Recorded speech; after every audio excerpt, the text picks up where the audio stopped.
Thank you. यानंतर धन्यवाद. रासेगाव इथून आहे श्री प्रमोद मते. नमस्कार. नमस्कार प्रमोद दादा. नमस्कार. नमस्कार. बाबू दादा म्हणून प्रसिद्ध असणारे रासेगावतील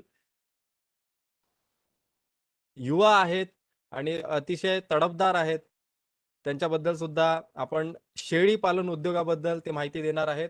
बाबू दादा आपण बोलू शकता. आवाज येत आहे का? हो, आपला एकदम आवाज क्लिअर येतोय, बोला. तर ठीक आहे. सर्वप्रथम सर्वांना नमस्कार. आणि एक आपल्या गावाकडली एक म्हण आहे का दुरून डोंगर चांगलं दिसते. कोणती गोष्ट म्हटली का मेहनत आहे आणि योग्य श्रम आणि योग्य मार्गदर्शन, योग्य व्यवस्थापन केलं तर नक्कीच कोणत्याही गोष्टीचं आपण जे आपलं ध्येय असते ते मिळवणं आपल्याला काही कठीण नसते. आज मी शेळीपालन आणि फोटोग्राफी माझा व्यवसाय आहे. तसं आता बरेचसे मार्गदर्शन आणि व्यवस्थित त्याबद्दल शेतीविषयी आणि बऱ्याचशा गोष्टीबद्दल सांगितलेलं आहे शेतीविषयी. माझं एवढंच म्हणणं आहे तर कोणताही व्यवसाय करत असताना एकदम मोठं विचार न करता सुरुवात एकदम कमी याच्यात केली आणि स्वतःचा अनुभव जर घेतला तर त्या स्वतःच्या अनुभवातून खूपच निश्चितच आपल्याला त्याचा फायदा होईल. सुरुवातीला आपण माझा शेळी व्यवसायाला त्याबद्दल थोडी माहिती देतो.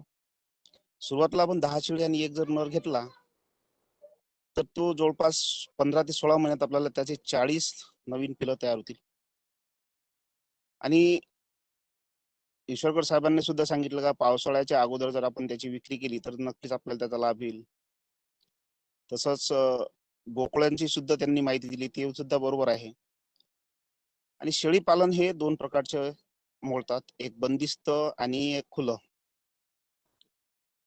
बंदिस्तामध्ये जास्त चारा लागत नाही, आपल्याला चाऱ्याचा खर्च येतो, पण जनावरांना जास्त चारा लागत नाही, त्याच्यामुळे जनावर हे सुदृढ राहतं, जास्त फिरत नाही, त्याच्यामुळे त्याची जे एनर्जी आहे कमी होत नाही आणि त्याला चारा कमी लागल्यामुळे आपला खर्चही कमी होतो.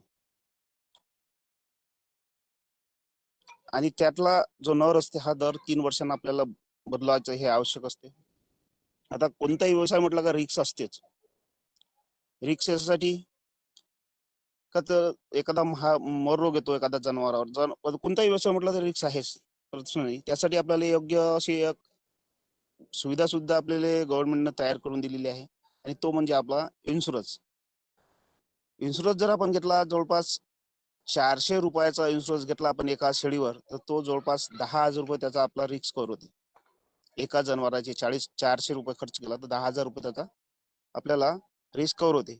असं जर आपल्याला सपोज आपल्याला 10 जनावर जरी असले तर आपण 4,000 रुपये त्याचा इन्शुरन्सचा खर्च करतो आणि आपला एका वर्षासाठी आपल्याला तो रिस्क कव्हर करतो. जवळपास आपण जो व्यवसाय करतो हा नक्कीच आपण नफ्यासाठी करतो, म्हणून इन्शुरन्सचा हा जो इन्शुरन्स आहे हा सर्वांनी आवश्यक घेतला पाहिजे सुरुवातलाच. आणि इन्शुरन्स हा न्यू इंडिया इन्शुरन्स कंपनी काढतो. प्रत्येक तालुक्यात त्याचे ऑफिस आहे. आपल्या तालुक्याच्या ठिकाणी त्याची सविस्तर माहिती घेऊन घ्यायची, एजंट सोबत चर्चा करून घ्यायची.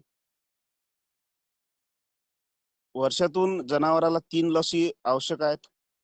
एक ऑक्टोबर मध्ये आपण PPR देतो, नंतर तोंडखुरी हे डिसेंबर महिन्यात दिली जाते, तोंडखुरी पायखुरी, आणि एक ETV नावाची लस आहे, ती आपल्याला नवीन चारा निघायच्या अगोदर, म्हणजे जून महिन्यात आपण नवीन चारा निघते त्याच्या अगोदर देणे आवश्यक आहे. अशा 3 जर लसी दिल्या तर निश्चितच जनावराचा मर रोग आहे हा निश्चितच कमी होईल, जेणेपर्यंत आपल्याला त्याचा घाटा लागणार नाही. आणि घाटा मर आलाही तर आपला इन्शुरन्स आहे तर तो सुद्धा आपला कव्हर होईल. आज सर्वांनी योग्य माहिती दिली. निश्चितच ही माहिती सुद्धा आपणास योग्य जर काही कमी पडल्यास नक्कीच माझा नंबर आहे, नंबर कदाचित नंतर आपल्याला कोणा माध्यमातून दिला जाईल किंवा ग्रुपवर सुद्धा आहे. नक्कीच आपला मला माहिती विचारा. आणि या जनावरांसाठी जर आपण विचार केला तर 50,000 रुपयाचा चारा जर घेतला आपण, कदाचित जर आपल्या शेळी पालन जर बंदिस्त करायचं असेल तर 50,000 रुपयाचा आपल्याला त्यापासून खत मिळतं.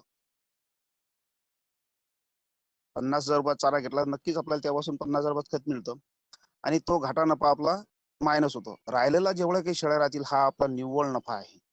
म्हणून माझं एवढंच म्हणणं आहे का शेतकऱ्यांनी या व्यवसायाकडे वळावं, जेणेकरून आपल्याला त्याच्यापासून खत मिळेल. खत मिळलं तर आपल्याला नक्कीच आपल्या शेतीची जी उत्पादकता आहे ती नक्कीच वाढल, सुपीकता वाढल, जेणेकरून आपल्याला भरघोस उत्पन्न होईल. माझ्या शेतीतही सुद्धा मी एकरी 20 क्विंटल पर्यंत कपाशी घेतो. यावर्षी मिरचीची लागवड केलेली आहे. मिरची सुद्धा व्यवस्थित झाली, खूप प्रमाणात पिकली. आणि याचं कारण मी म्हणजे श्रेय त्या शेळीच्या खताला देतो. त्यामुळे मित्रांना माझी नम्र विनंती आहे की त्यांनी कमीत कमी 10 ते 20 तरी शेळ्या आपल्या जर शेतात म्हणा किंवा आपल्या घरापाशी जर म्हणा कुठं नियोजन होत असेल तर ठेवल्या, आपल्याला खत सुद्धा मिळेल. खत मिळालं तर आपली शेती सुद्धा सुपीक होईल आणि नक्कीच आपल्याला त्यात उत्पन्न वाढेल. एवढंच बोलून माझे मी 2 शब्द संपवितो आणि धन्यवाद. धन्यवाद. मनपूर्वक धन्यवाद प्रमोद दादा.